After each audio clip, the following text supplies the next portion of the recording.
Hey guys, আসসালামু আলাইকুম, welcome to miss daily blog. কেমন আছেন সবাই? আশা করি ভালো আছেন। আলহামদুলিল্লাহ আমিও ভালো আছি। এই তো আজকে রান্না করব হচ্ছে কচুর ছড়ার ডাল। এই তো প্রথমে হচ্ছে কাঁচা তেঁতুলের পিউরি দিয়ে দিলাম, তারপর হচ্ছে হলুদ, পরিমাণ মতো মরিচের গুঁড়া, লবণ, তারপর দিলাম হচ্ছে রসুন বাটা।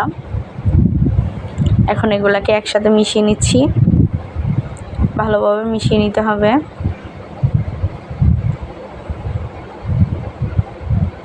তো ভালোভাবে মিশিয়ে নেওয়া শেষ, আমাদের প্রায় শেষ। এই তো এখন আমরা দিয়ে দিব হচ্ছে কচুর ছড়াগুলোকে।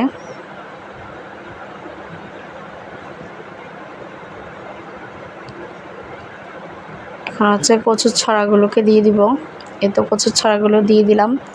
এখন এই মশলাটার সাথে ভালোভাবে মিশিয়ে নিতে হবে। এ তো ভালোভাবে মিশিয়ে নিচ্ছি।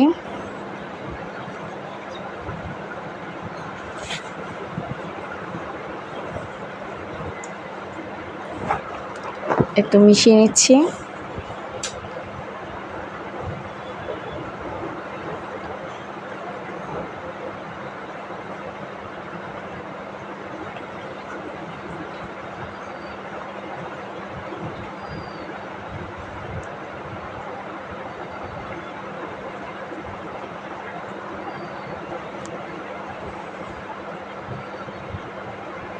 এই তো প্রায় মেশানো শেষ।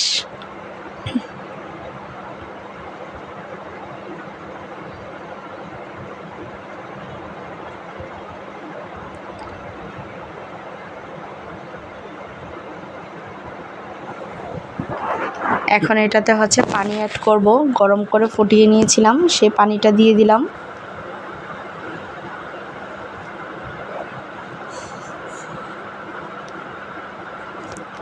আবারও ভালোভাবে মিশিয়ে নিতে হবে যেন দলা পেকে না যায়।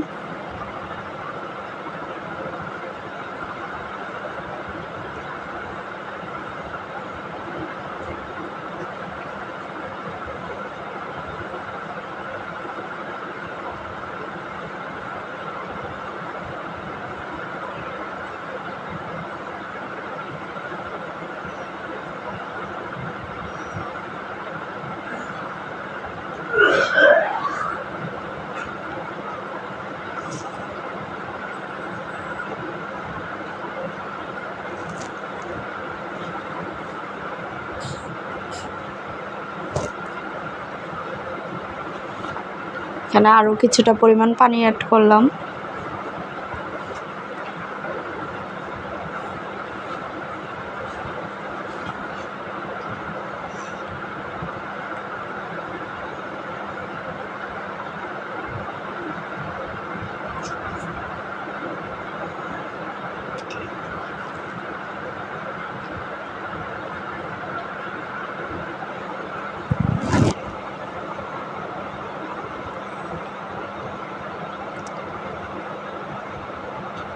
এরপর এখানে অ্যাড করব কাঁচামরিচ ফালি করে।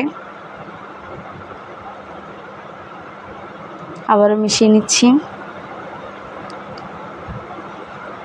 তারপর এটা ফোটা পর্যন্ত, বলক আসা পর্যন্ত অপেক্ষা করব।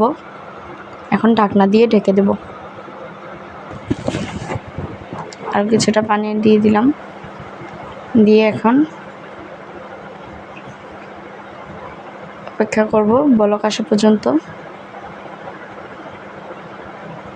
এই যে এখন ঢাকনা দিয়ে দিব। এই যে দেখতে পাচ্ছেন বলক চলে আসছে।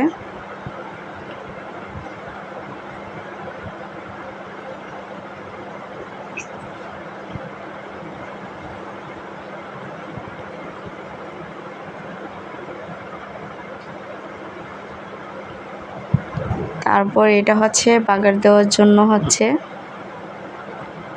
আমি পেঁয়াজ, তারপর হচ্ছে শুকনো মরিচ, তারপর হচ্ছে রসুন কুচি করে নিয়েছিলাম। তারপর তেল দিয়ে ভালো করে এগুলাকে ভাজা ভাজা করে নিব যতক্ষণ না পর্যন্ত ব্রাউন কালার হয়ে আসছে, ততক্ষণ পর্যন্ত এটাকে ভাজবো। ভালো করে ভেজে তারপর হচ্ছে এটাকে ডালের সাথে মিশাবো।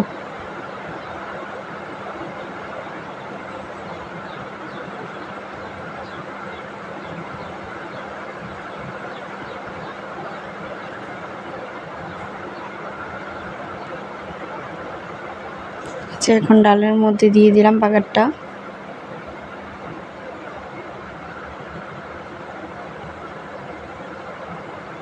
দিয়ে ঢাকনা দিয়ে ঢেকে দেব।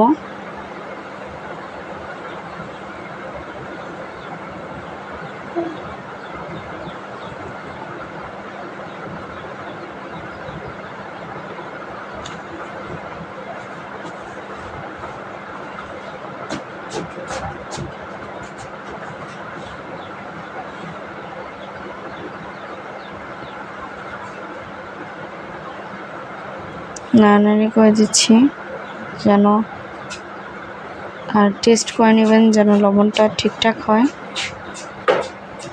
এখন আবারও কিছু সময়ের জন্য ঢাকনা দিয়ে ঢেকে দেব।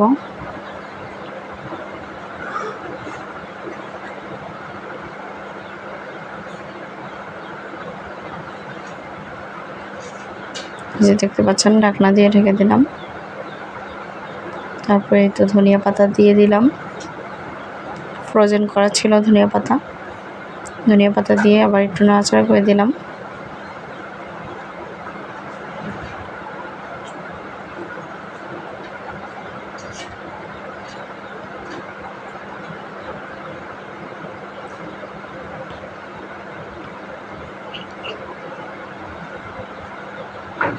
এটা আমাদের ডাল রান্না করা অলমোস্ট ডান।